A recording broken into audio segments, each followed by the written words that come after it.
이지혜의 시네토크.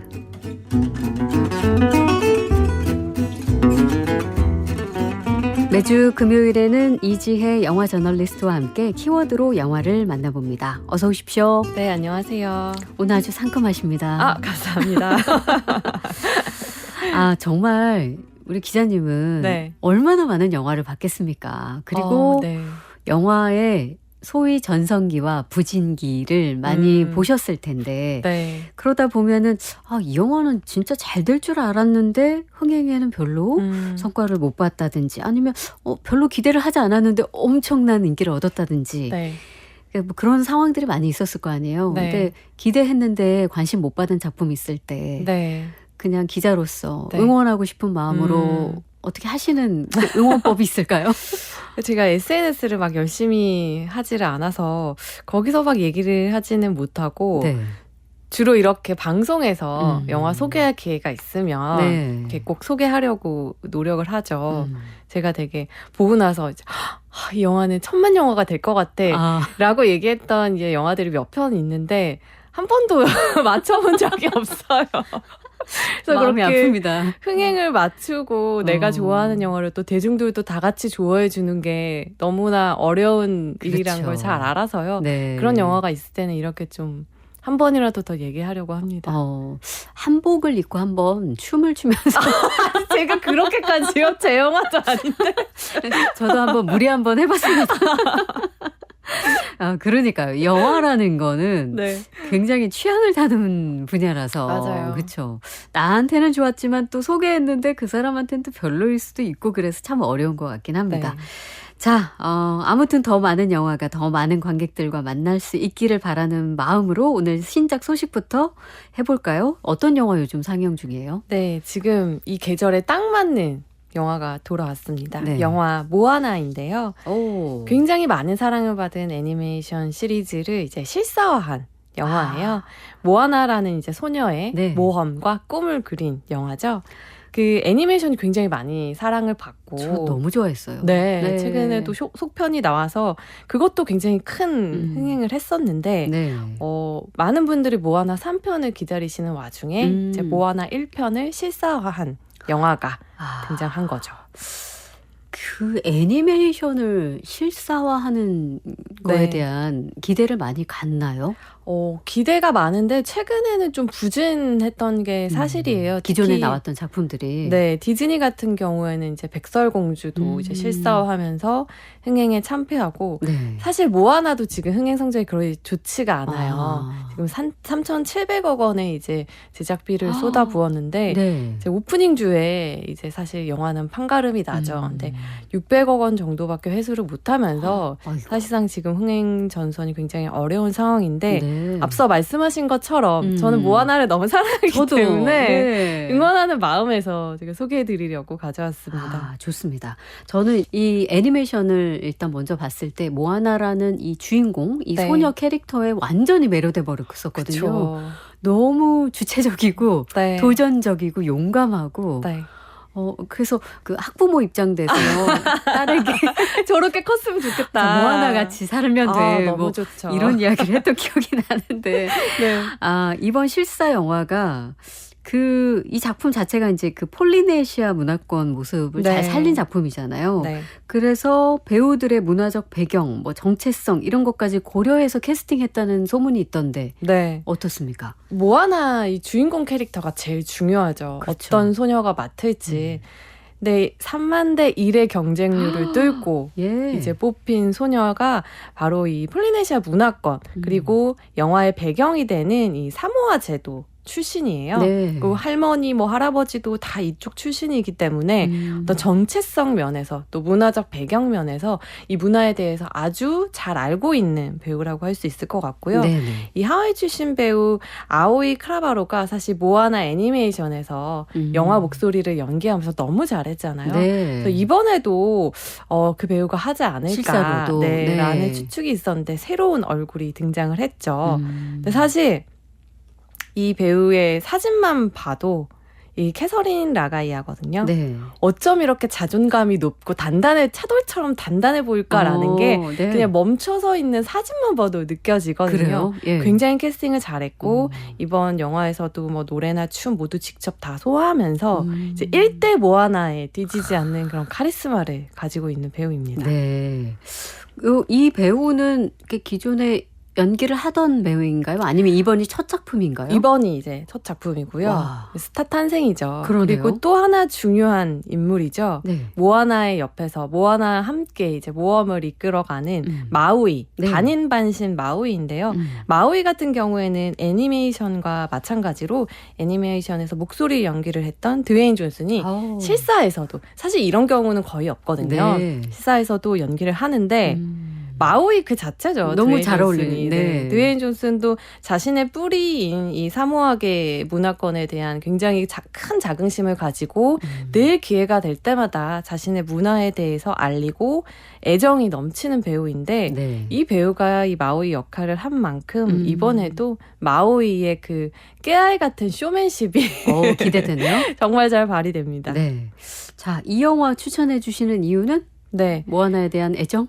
모아나에 대한 애정 플러스 지금 현재 할리우드 최고 수준의 VFX, CGI 기술을 확인하실 수가 있어요. 네. 제작비가 3,700억 원이나 들었죠. 최근에 호프가 700억 원이 들면서 와. 이것을 어떻게 손익분기점을 맞출 것인가가 한국 영화 산업의 가장 큰 과제가 되기도 했는데 5배가 넘잖아요. 네. 그러니까 지금 최신 기술을 모두 다 체험하실 수 있어요. 네. 그래서 이게 좀 독이 되기도 한 게 저는 양날의 검이라고 생각하는데 너무 기술이 좋다 보니까 애니메이션을 실사화했을 때 어떤 그 실감이라는 게 너무 뛰어나게 표현을 하다 보니까 오히려 더 줄어든 측면이 있어요. 네, 그래서 네. 애니메이션과 잘 분간이 안 된다. 너무 잘 만들었기 때문에 예. 그런 면에서 아쉬운 부분도 있지만 어쨌든 지금 최신의 할리우드 기술을 확인하실 수 있는 네. 기회입니다. 네. 신작 모아나였습니다. 그리고 두 번째 신작은 어떤 영화일까요? 네, 두 번째 신작은 파리의 사생활인데요. 제목이 굉장히 야릇하죠.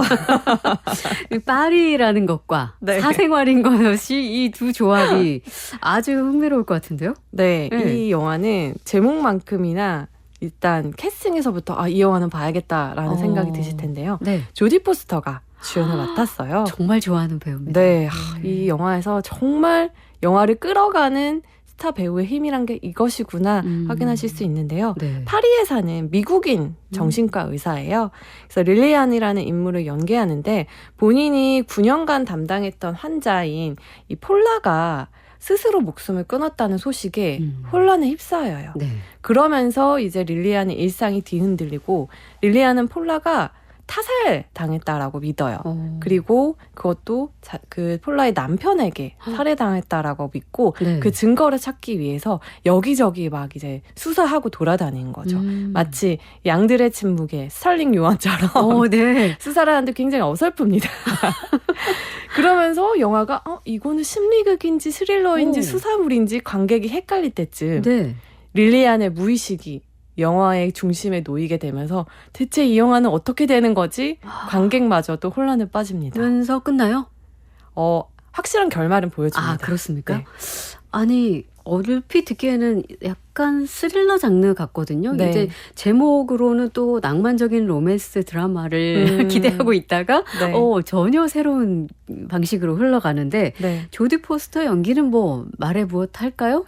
그렇죠. 거기다가 조디 포스터가 이중 언어 구사자예요. 영어만큼이나 불어도 모국어처럼 구사하는 그런 배우인데 네. 어느 정도 수준이냐면 본인이 이제 영화를 만들었을 때 프랑스로 이제 수출이 되면 더빙을 하잖아요. 네. 그 더빙도 본인이 직접 연기할 정도의 수준인데 이번에 처음으로 이제 불어 연기하는 영화에 도전을 한 거죠. 네. 그래서 미국인인데 프랑스 남자와 결혼해서 파리에서 살면서 정신과 의사로 사는 그러니까 정말 불어를 잘 구사하고 프랑스 문화에 대해서도 잘 알지만 결정적인 순간에 도무지 동의할 수 없는 그 프랑스의 문화에 대해서 조디 포스터가 본인이 돼서 이제 그 문화와 부딪히는 순간들을 얘기를 하는데 그게 좀 영화의 의외로 코미디적인 요소로 작용을 하기도 하고요. 네. 정신과 의사다 보니까 이 사람의 무의식과 의식이 굉장히 비선형적으로 영화 속에서 이제 제시가 돼요.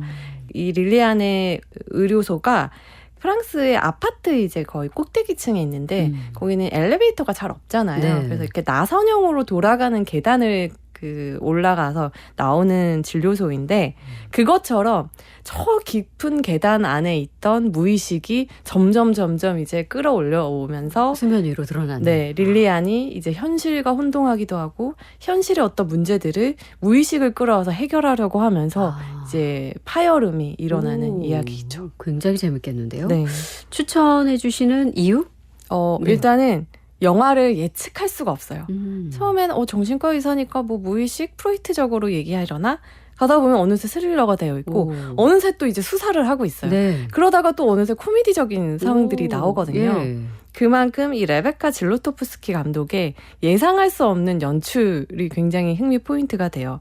질로토프스키라는 이름이 벌써 거장답잖아요.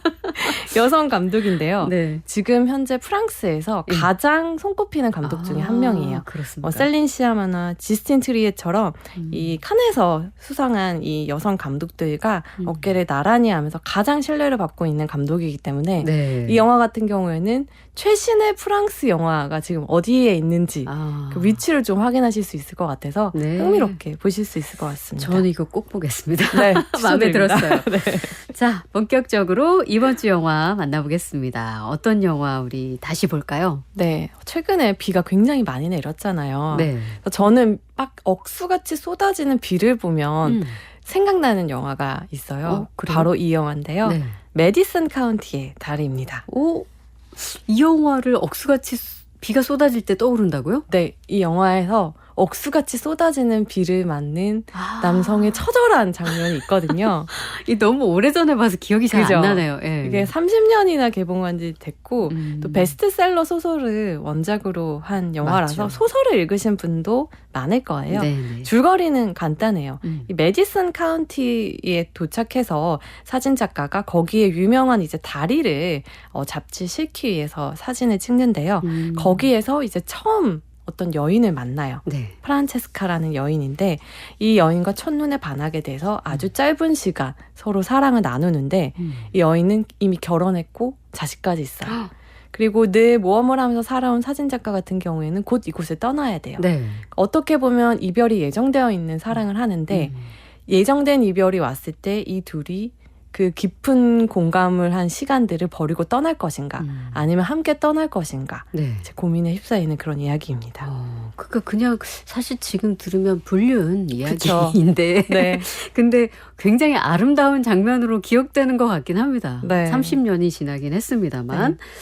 자, 그러면 음악을 한 곡 듣고 와서 메디슨 카운티의 다리 이야기를 더 본격적으로 나눠보겠습니다. 영화 메디슨 카운티의 다리 삽입곡 중에 I Will Close My Eyes. 영화 메디슨 카운티의 다리 삽입곡 다니아 워싱턴의 목소리로 I Will Close My Eyes 함께 들었습니다. 국악방송 박혜진의 문화시대 이지혜의 시네토크 함께하고 있습니다. 이때 30년 전이면 메릴 스트립도 그렇고 클린트 이스트우드도 그렇고 네. 굉장히 젊은 시절이 있잖아요. 지금에 비하면 굉장히 젊지만 그때도 이미 중년이었죠. 메릴 스트립도 그랬던가요? 네, 클린트 이스트우드 같은 경우에는 이제 60대였고 그래요? 메릴 스트립은 이제 40대였으니까. 하긴 지금 클린트 이스트우드가 90대가 훌쩍 넘었으니까. 네. 그렇군요. 이 영화에서 메릴 스트립이 연기한 프란체스카라는 그 여성, 네. 그 여성은 어떤 삶을 살고 있는 인물이에요? 일단 우리 주변에서 흔히 볼 수 있는 자식 둘을 키우고 흔히 뭐 현모양처라고 불리는 그런 인물이에요. 그 단어 오랜만에 들어요. 그죠? 요때 60년대에는 이제 이런 그랬죠. 주부들이 흔했죠. 그럼요. 자신 안에 이제 욕망이 있지만 그것을 드러내거나 또는 이 마을이 워낙 시골이고 사람들이 부수부수 문을 열고 들어오는 우리도 그런 표현을 쓰잖아요. 네. 그 집에 숟가락이 몇 개인지 안다. 우리 전원일기 떠올리면 다 알죠. 맞아요. 네. 그런 작은 마을이다 보니까 뭐 불륜 같은 것들은 뭐 상상할 수가 없었는데 어느 날 갑자기 프란체스카에게도 사고 같은 일이 일어난 거죠. 네. 하지만 이 프란체스카라는 인물은 늘 마음속에 평생 잠깐 한 사흘 정도 같이 있을 뿐이거든요. 그리고 헤어지고 나서도 평생 동안 이 사람을 계속 생각하고 있었던 거죠. 와. 그럼에도 불구하고 이제 15년 동안 함께 산 이 남편과의 신의를 저버리지 않고 여태껏 이제 행복한 삶을 선사해준 남편과 아이들에 대한 그 신의를 지키기 위해서 다시 이제 자신의 본래 자리로 돌아가는 그런 주인공인 거죠. 와, 사흘간의 만남인데 엄청 강렬하게 누군가의 인생에 들어온 거네요. 그렇죠. 자, 그러면은 그 남자 주인공인 클린트 이스트우드가 연기한 로버트라는 인물? 네. 뭐 어쨌든 되게 그 포토그래퍼로 나오는 거잖아요. 그쵸. 되게 매력적인 인물로 묘사됐던 것 같아요. 네, 내셔널 지오그래픽 사진 작가니까 전 세계를 누비고 보통 일반 사람들이 상상할 수 없는 모험을 하는 인물이죠. 네. 그래서 처음 등장했을 때부터 60대라고 하면은 좀 할아버지 같이 느껴지기도 하잖아요. 네네. 근데 클린트 이스트우드라서 좀 그렇기는 하지만 청바지를 입고 커다란 카메라를 이제 한 손에 들고 나오는데 멋있습니다. 섹시합니다. 그러니까요. 그래서 프란체스카가 반할 수밖에 없어요. 네. 이거 하는 행동에도 거침없고 하지만 내 여자에게만은 따뜻하고 서툰 면모가 있는 그런 남자의 마초적인 순정을 클린트 이스트우드만큼 잘 표현할 수 있는 사람은 잘 떠오르지 않는 것 같아요. 아, 클린트 이스트우드는 이렇게 표정 같은 것을 보면 그걸 뭐라고 하죠? 이게 되게 차도남 같은 느낌이 좀 있죠. 네네, 맞아요. 그런데 뭔가 누군가 자기 안에 들어온 사람은 굉장히 챙겨주는 자신보다 약한 상대를 보호해 주려는 그런 느낌, 그런 캐릭터들을 굉장히 많이 연기를 했잖아요. 네네. 그런 면모가 이제 이렇게 사랑을 하는 데 있어서도 발휘가 되는 거죠.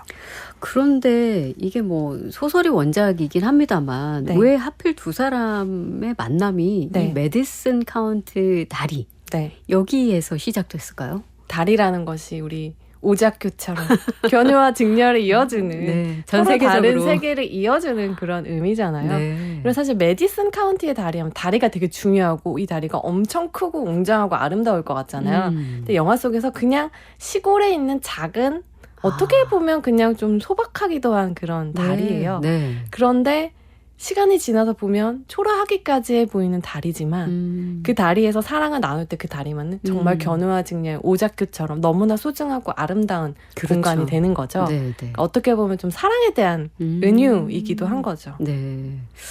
그래요. 그 사랑하는 사람들은 뭐 어딘가에서 늘 정해놓고 만나는 어떤 장소에 대한 추억이 있는데 네. 그렇지 않아요? 맞아요. 어디 뭐 뱅뱅사거리 어디에서 만나 뭐 이런 그쵸. 것처럼 그 이 둘에게는 메디슨 카운티의 그 다리가 맞아요. 아주 소박한 다리긴 합니다만 그런 추억이 있군요. 네. 이게 아까도 말씀드렸습니다만 줄거리로만 보자면 막 큰 이야기도 아니고 뭐 네. 거창한 이야기가 아닌 어떻게 보면 외도와 불륜의 이야기라고 다룰 수 있습니다만 네. 이게 왜 우리에게 이렇게 아름다운 영화로 기억에 남았을까요?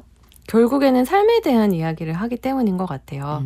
이 영화는 프란체스카 자식들의 시선에서 이제 시작을 하거든요. 이 자식들이 엄마가 죽고 나서 유품을 막 정리하다 보니까 엄마가 불륜을 했던 걸 알게 된 거예요. 왜냐면 일기장을 이제 보게 되거든요. 네. 거기에서 이제 로버트에 대한 평생에 걸친 절절한 사랑들을 적어놨어요. 근데 이거를 읽고서 아들은 너무 역겹다고 태워버리라고 하는데 세상에 우리 엄마가 이럴 수 있어 이런 거죠. 배신감을 느낀 거죠. 그런데 이제 자식들이 그 점점 이제 편지와 일기 또 아이들에게 남긴 그런 메모들을 보면서 좀 점점 달라져요. 둘 다 처음에는 막 거부를 하다가 이제 읽다 보니까 왜 엄마가 이랬을 수밖에 없는지 엄마의 사랑이 얼마나 컸는지를 점점 알게 되는 거죠. 네. 그래서 원래는 프란체스카 같은 경우에는 굉장히 자유로운 영혼이었어요. 그래서 남편을 만날 때도 이태리에서 만나서 이제 낭만적인 사랑에 이제 빠져서 아무런 연고도 없는 미국에 와서 살 정도로 진취적인 여성이었는데 이제 결혼 생활을 하면서 점점점 그런 사랑보다는 의무만 남았던 거죠. 네. 그래서 이런 이야기를 읽으면서 이게 참 아들과 딸 차이인 것 같아요. 딸은 처음부터 엄마의 선택을 비난하지 않아요. 딸도 지금 현재 불행한 결혼 생활을 20년째 유지하는 중이거든요. 엄마를 너무 이해했겠네요. 너무 이해하고 네. 자기 일처럼 느껴지는 거죠. 그래서 처음부터 엄마를 비난을 하지 않는데 아들이 보이는 변화가 굉장히 좀 흥미로워요. 아들 같은 경우는 처음에는 막 비난하고 엄마 막 미워 막 이런 정말 어린아이 같은 감정을 보이는데 엄마를 이제 점점 이해하고 본인도 결혼 생활을 하고 있으니까 그러면서 이제 변해가는 거죠. 갑자기 아내한테 전화해서 네. 사랑한다고 한다고. 갑자기요? 네. 아내한테 잘해줘야겠다. 이런 또 인생의 또 변화를 맞게 되고. 아내도 혹시 나 몰래 무슨 딴 마음을 품고 있는 거 아닌가 해서 갑자기 급한 마음에 갑자기 사랑한다고. 아내가 가지고 있을 아내로서의 어려움에 대해서 이제 간접적으로 알게 된 거죠. 그래서 이제 아내한테 내 모든 것을 다 바쳐서 행복하게 해주고 싶다고 새삼 고백을 해요. 네. 재미있는 점은 딸 같은 경우에는 딸도 변화를 가져요. 네. 딸은 이제 남편에게 우리 당분간 좀 떨어져서 살자. 떨어져서 시간을 가지자라고 네. 오랫동안 하지 못했던 말을 이제 엄마의 편지를 보고 용기를 얻어서 하게 되는 거죠. 네. 이것인즉 이제 프란체스카가 아이들에게 마지막 당부를 이렇게 편지에 남겼거든요. 너희는 행복을 위해 노력하며 살아라. 나는 그러지 못했지만 너희는 그러길 바란다. 라는 단순히 어떤 한때의 불같은 사랑, 외도가 아니라 삶을 살아온 미리 산 사람의 다음 사람을 위한 어떤 인생의 조언이 되는 거죠. 네. 와, 엄마가 일기 쓰는 그거 좀 괜찮은 것 같아요. 일기인 척, 자식들에게 할 얘기들을 그리고 남겨놓는 거죠. 그렇죠. 네, 미처 다 말하지 못한 것을 여기에 네. 많이 담으면서 나란 사람이 이런 사람이었다. 근데 어쨌든 이 클린트 이스트우드와 로버트였나요? 로버트와 프란체스카. 네. 이 두 사람이 아주 짧은 기간, 아까 사흘, 나흘, 네. 남짓 때는 그런 기간 동안 사랑의 마음을 품게 되는데 네. 그 장면이 어떻게 묘사되죠? 너무 낭만적이에요. 정말 찌는 듯한 그 한여름이거든요. 네. 근데 남편과 아이들은 이제 농업 박람회에 가서 집이 비어 있어요. 그러니까 그 집에서 이제 로버트와 함께 시간을 보내는 건데 네. 엄마라는 그 역할 그리고 1960년대 미국 시골. 그래서 처음에는 그냥 그런 꽃무늬 원피스를 이제 펑퍼짐하게 입고 엄마처럼 이제 맞이를 해요. 네. 근데 점점 로버트와 함께 있으면서 머리도 풀고 막 이제 청바지도 입고 여성이 머리 풀면 끝나는데. 그렇죠. 같이 막 맥주도 마시고 음악도 들으면서 막 까무러치게 막 웃어요, 프란체스카가. 네. 정말 너무 이전에, 행복한가 보다. 보지 못했던 그런 여자로서의 자신의 욕망을 자유롭게 이제 풀어내는데 이제 박람회에 갔던 아이들과 남편이 돌아오면서 혹시나 로버트가 올까 이제 문밖만 바라보던 프란체스카가 아이들을 태운 이제 남편의 차가 오니까 웃지만 우리는 알죠. 저 네. 웃음이 그냥 웃음이 아니라는 것을. 네. 이제 그 아이들을 이제 맞는 프란체스카는 우리가 앞서 봤던 프란체스카와 달리 한 몇 년을 늙어 보여요. 이제 프란체스카는 마음의 문을 닫은 거죠. 이제 엄마로서만 살겠다라는 결심을 한 순간이라서 네. 굉장히 짠합니다. 엄마도 엄마이기 이전에 여성이니까 네. 또 그 감성을 그냥 엄마라는 정체성 존재만 생각하면 쉽게 잊어버리잖아요. 우리가. 맞아요. 네. 근데 아무튼 비가 이렇게 요즘 며칠 쏟아지고 있는데 네. 왜 이 영화가 떠올랐냐 어떤 네. 장면 때문이라고 슬쩍 언급을 해주셨는데 그 장면이 지금 기억이 안 난단 말이죠. 이 영화의 심장과도 같은 그런 장면이죠. 그렇게 헤어지고 네. 시간이 좀 지나서 시내에서 우연히 로버트를 다시 마주쳐요. 네. 근데 프란체스카는 차 안에 있고 프란체스카를 사랑한 로버트는 이제 차 밖에 길 한복판에 서 있어요. 근데 그날 비가 억수같이 쏟아져요. 네. 그 비를 다 맞으면서 한마디 하지 않고 서로 이제 창밖을 통해서 바라보고 눈빛만 교환하는 장면인 서로의 거죠. 존재는 인식했어요. 네. 네. 멀리서 이제 바라보는 거예요. 근데 거기서 막 애틋하네요. 뛰쳐나가서 포옹을 하고 막 이럴 거라고 생각이 되지만 둘은 그냥 그 자리에 지키고 서로를 바라볼 뿐이에요. 특히 이 프란체스카 같은 경우에는 차면 손잡이를 꽉 잡고 있어요. 이게 나가고 싶은 자기를 억누르고 있는 거죠. 손이 이렇게 하얗게 될 때까지 그걸 꽉 잡고 있는데 네. 거기에서 지금 당장 나가서 저 비를 맞고 서 있는 처량하고 불쌍한 남자를 안아주고 싶은데 그 마음을 이제 억누르고 있는 거죠. 네. 정말 그 장면에서 클린트 이스트우드를 보면은 마음이 찢어집니다. 다시 보고 싶습니다. 네. 두 배우는 네. 워낙에 연기파 배우잖아요. 그쵸. 메릴 스트립과 클린트 이스트우드는 그래서 아마도 그 몰입을 좀 더 하지 않았을까? 그런 네. 생각도 드네요. 맞아요. 예. 이 메디슨 카운티의 다리에는 이제 영화사에 손꼽힐 만한 고백 씬들이 있어요. 네. 네, 프란체스카는 그냥 시골의 따분한 주부잖아요. 그러니까 이제 같이 이제 사랑을 나눌 때도 로버트한테 당신은 금방 나를 잊고 몸을 떠날 거다 이렇게 얘기하니까 클린트 이스트우드가 되게 딱 정색을 하면서 내 인생의 전부를 통해서 당신을 만나러 온 것 같다. 이런 감정은 처음이자 마지막이다. 네. 일생에 단 한 번만 오는 거다라고 완전한 확신을 가지고 딱 얘기를 하거든요. 네. 그 고백에 넘어가지 않은 사람은 그렇죠. 없죠. 네. 자신의 감정에 확신을 가지고 이건 일상에 단 한 번뿐이다 라고 이제 얘기를 하는 거죠. 네. 그럼에도 불구하고 이제 두 사람은 이어질 수가 없는 거죠. 왜냐하면 프란체스카는 알고 있어요. 그런 고백을 들어도 결국에는 우리가 함께 떠나서 일상을 같이 보내고 몇십 년을 같이 살고 나면 또 지금처럼 될 수 있을 거라는 걸 안 거죠. 네. 그래서 또 더 아름다운 순간에 헤어질 수 있었던 것 같기도 해요. 네.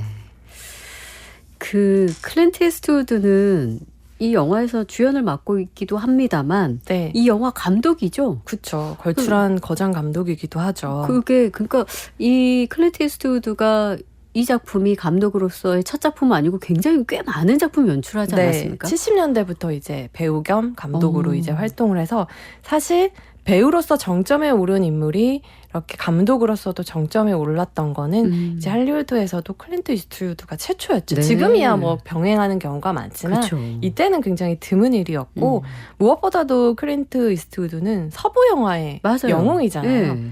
약자는 지키고 악당은 이렇게 표현할 수 있는 것 같아요. 때려잡는다. 그냥 벌하지 않아요. 네, 정말 때려잡는 그런 마초적인 이제 영웅이었는데 이 영웅이 영화 연출자로서도 자신이 행해왔던 그 신념을 그대로 이제 실천을 하는 거죠. 네. 메디슨 카운티의 다리 같은 경우에는 좀 예외적인 작품이에요. 로맨스를 다룬 최초이자 마지막 작품이기도 최초이자 하고. 마지막인가요? 네, 진짜? 네. 예. 그 이후의 그 영화들을 보면 뭐 밀리언 달러 베이비나 그랜토리노처럼 너무 항상 훌륭했죠. 약자의 편에서 쓰고 네. 악인들을 처벌하려고 하지만 그의 행동을 엄밀히 말해서 정의롭다라고 얘기하기에도 애매한 회색지대에 있어요. 왜냐하면 악인을 처벌할 때 악인과 같은 방식을 사용을 하거든요. 네. 그러다 보니까 저 사람은 히어로라고 해야 돼 말아야 돼 라는 이제 혼란에 휩싸이기도 하는데 클린트 이스트우드는 기본적으로 할리우드에서 대부분이 민주당 지지자인데 공화당 지지자일 정도로 굉장한 보수주의자예요. 이 보수적인 가치를 이제 영화 안에도 투영을 하는 감독인 거죠. 네. 대표작이 그랜토리노처럼 이민자 소년을 지키기 위해서 목숨을 희생하는 영웅이지만 그 방식은 굉장히 악당 같죠. 네. 와, 다시 봐야겠는데요. 이거 네. 가슴이 오랜만에 두근거리지 그러니까 않을까요? 요즘에 많은 분들이 소위 연애 세포가 사라졌다면서 맞아요. 너무 버석거린다.